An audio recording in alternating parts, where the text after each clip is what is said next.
Millet மகாராணி மதுரையிலேருந்து சுமதி பேசுகிறேன். இன்றைக்கி வந்து கொள்ளு காயும் சேர்த்து ஒரு சூப் பண்ண போகிறேன். இப்போ சீசனல் மாதிரி எங்கே பார்த்தாலும் சளி பிடிக்கிறது, இருமல், காய்ச்சல் இந்த மாதிரி இருக்குது. இதுக்கு வந்து இந்த கொள்ளு சூப் வச்சு குடிச்சிங்கன்னா சரியாயிடும். அது சளி பிடிக்கிறவங்களும் குடிக்கலாம், சளி இல்லாமல் இருந்தாலுமே இந்த வாரத்தில் 2 நாள் குடிச்சிங்கன்னா எல்லாருக்குமே நல்லது. இந்த தலை பாரம் இல்லாமல், இந்த சளி பிடிக்காமல் நல்லாயிருக்கும், ஆரோக்கியமாக இருக்கலாம். அந்த கொள்ளு வெறும் கொள்ளை போட்டு சூப் செஞ்சோம்னா சில பேருக்கு பிடிக்காது. அதோட கொஞ்சம் வெஜிடபிள்ஸும் சேர்த்து போட்டிங்கன்னா டேஸ்ட்டாக இருக்கும், எல்லோரும் குடிப்பாங்க. அது எப்படி செய்கிறது, என்னென்ன பொருள் தேவைன்னு பார்ப்போம். வாங்க வீடியோக்குள்ள.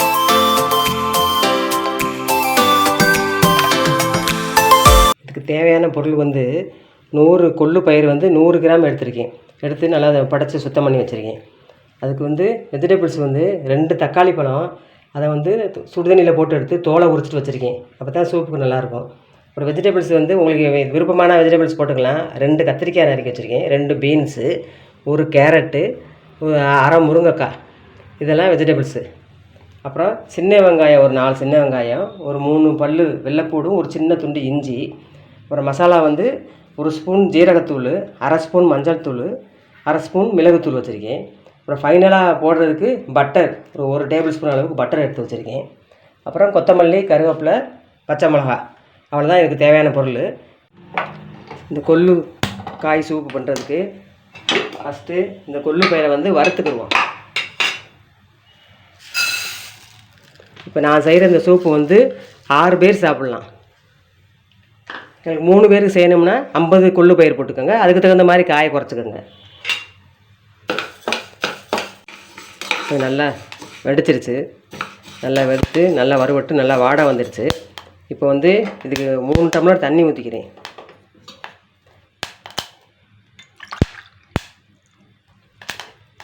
இப்போ 3 டம்ளர் தண்ணி ஊற்றிட்டேன். அதுக்கு தேவையான அளவுக்கு ஒரு 1/2 ஸ்பூன் உப்பு போட்டுருவோம். போட்டு மூடி வச்சு ஒரு விசில் வந்ததும் குறைச்சி வச்சுட்டு ஒரு 5 நிமிஷம் கழிச்சு அமர்த்தணும். நல்லா குழைய விடணும். குக்கரை வந்து இந்த அடுப்புக்கு மாற்றிக்கிறேன் நான். இது விசில் வந்த பிறகு 5 நிமிஷம் வேகணும். அதுக்குள்ளே நம்ம இந்த காயை வதக்கிக்கிடுவோம். காய்களை வதக்கி வேக வச்சுக்கிடுவோம். அது இப்போ அது விசில் வர்றதுக்கும் இந்த காய் வேகிறதுக்கும் கரெக்டாக இருக்கும் டைம். இப்போ இந்த பாத்திரம் காஞ்சிருச்சு. 2 ஸ்பூன் எண்ணெய் ஊற்றிக்கிறேன். அதுக்கு எண்ணெய் காஞ்சதும் ஃபஸ்ட்டு இந்த வெங்காயம், வெள்ளைப்பூடி, இஞ்சி, இது 3 போட்டு வதக்கிக்கிடுவோம். இப்போ எண்ணெய் காஞ்சிருச்சு, வெங்காயத்தை போடுவோம். வெங்காயமும் இந்த வெள்ளைப்பூடி, இஞ்சியும் தட்டி வச்சுருக்கோம்ல, அதையும் போட்டுருவோம். 1/2 ஸ்பூன் மஞ்சள் தூள்,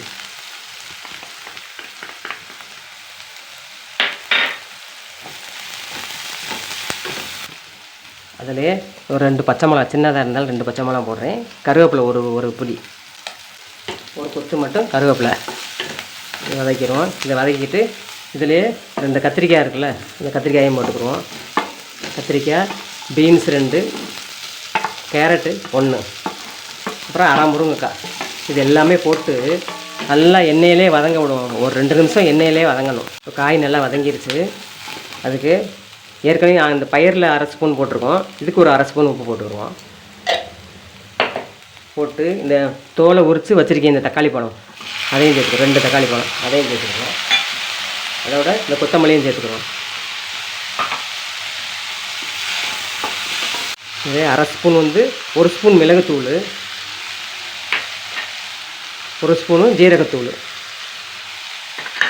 இதெல்லாம் சேர்ந்து நல்லா கலந்து விட்டுட்டு இதுக்கு ஒரு 2 டம்ளர் தண்ணி ஊற்றி ஒரு 3 நிமிஷம் வேகணும். ரொம்ப நல்லா வேக வேணாம், அரை வேக்காடு வேகணும். இப்போ தண்ணி ஊற்றிக்கிறேன். காய் நல்லா வெந்துருச்சு, 3/4 வேக்காடு வந்துருச்சு. 3 நிமிஷம் வேக வச்சுருக்கேன். அடுப்பு ஆஃப் பண்ணிடுவோம். இதை இறக்கி வச்சுட்டு இந்த காயெல்லாம் இருத்து இந்த பிளேட்டில் வச்சுட்டு இந்த ஜூஸை தனியாக எடுத்துக்கிடுவோம். இந்த காயை மட்டும் மிக்ஸி ஜாரில் போட்டு அரைச்சிக்கிறேன். இந்த முருங்கைக்காய் வந்து மட்டும் இந்த ஃப்ளஷை மட்டும் எடுக்கணும். முருங்கைக்காயை இப்படி கட் பண்ணிவிட்டு அந்த ஃப்ளஷை மட்டும் எடுத்துக்கிடுவோம். எடுத்துகிட்டு மற்ற காயெல்லாம் போட்டு அரைச்சிட்டு வந்து காமிக்கிறேன் ஆறின பிறகு. முருங்கைக்காயை மட்டும் அந்த கத்தியை வச்சு அந்த ஃப்ளஷை மட்டும் எடுத்து வச்சுக்கிட்டேன். மற்ற காயெல்லாம் வடிகட்டி எடுத்தாச்சு. அந்த ஜூஸ் வந்து இங்கே இருக்குது, இருக்கட்டும். இதை மிக்ஸி ஜாரில் போட்டு அரைச்சிட்டு வந்து காமிக்கிறேன். இப்போ இந்த பயிர் வந்து நல்லா வெந்துருச்சு. 5 நிமிஷம் வச்சுருந்தேன், நல்லா வெந்துருச்சு. இதில் இருக்க தண்ணியையும் இதை வடிகட்டிக்கிறோம். இது நல்லா ஒரு மத்து வச்சு கடைஞ்சிக்கிறோம். கடைஞ்சி தண்ணி ஊற்றி அதில் சேர்க்கணும். கொஞ்சம் தண்ணி ஊற்றி ஒரு 1.5 டம்ளர் தண்ணி ஊற்றினேன். ஊற்றி இந்த மத்தை வச்சு நல்லா கடைஞ்சிட்டேன். இதில் வந்து இருக்க தண்ணி மட்டும் போதும். அந்த உள்ளே இருக்க பயிர் நமக்கு தேவையில்லை. அதில் இருக்க சத்துள்ள தண்ணியில் மட்டும் எடுத்துக்கிறோம். இப்போ இதில் இருக்க கடைஞ்சிட்டு அந்த தண்ணியை அதில் வடிகட்டிட்டோம். இந்த பயிர் வந்து உங்களுக்கு வேஸ்ட் ஆகாது. இந்த இந்த நசுங்கினால நசுங்குது பாருங்க. இதை வந்து ஒரு சொல புளி ஊற்றி கொஞ்சோண்டு மிளகா அப்படி போட்டு நல்லா கலந்துட்டு கடவுள் மொப்பு பெருங்காயம் போட்டு தாளித்து நல்லா பரட்டி வச்சிட்டிங்கன்னா சாதத்தில் போட்டு சாப்பிட்டுக்கலாம். இது வேஸ்ட் ஆகாது. கொள்ளு பயிர் இருக்குல்ல, அந்த கொள்ளு பயிர் தண்ணியும் வெஜிடபிள்ஸ் தண்ணியையும் அது 2 ஜூஸும் இதில் இருக்குது. இப்போ இந்த காய்கறியில் வந்து அரைச்சிட்டு வந்துட்டேன். இதையும் இந்த தண்ணியும் இதோட சேர்த்துக்குவோம். இந்த சூப்போடு சேர்த்துக்குருவோம். ஏற்கனவே உப்பு போட்டோம், பத்தலை. இன்னும் 1 ஸ்பூன் உப்பு போட்டுக்கிறேன்.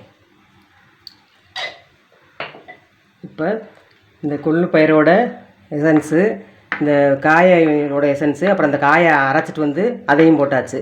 ரொம்ப சுவையான சத்தான இந்த கொள்ளு காய் சூப்பு ரெடி ஆயிடுச்சு. இது வந்து நீங்கள் காலையில் 1 டம்ளர், ஈவினிங் 1 டம்ளர் சாப்பிட்டிங்கன்னா உங்களுக்கு கண் கூட தெரியும் இந்த சளி குறையிறது. இது வந்து வாரத்தில் 3 நாள் கட்டாயம் நீங்கள் சாப்பிட்டு பார்த்தீங்கன்னா உங்களுக்கு தெரியும்.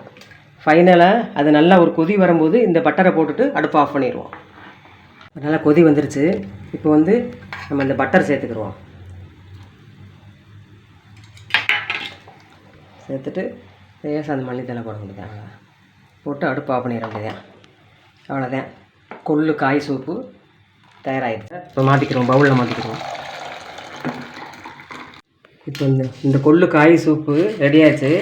அதில் வந்து கொஞ்சம் லேசாக அந்த கார்ன்ஃப்ளெக்ஸ் பொரிச்சு போட்டோம்னா அதோட சேர்த்து சாப்பிட்றதுக்கு டேஸ்ட்டாக இருக்கும். இப்போ டேஸ்ட் பண்ணி காமிக்கிறேன்.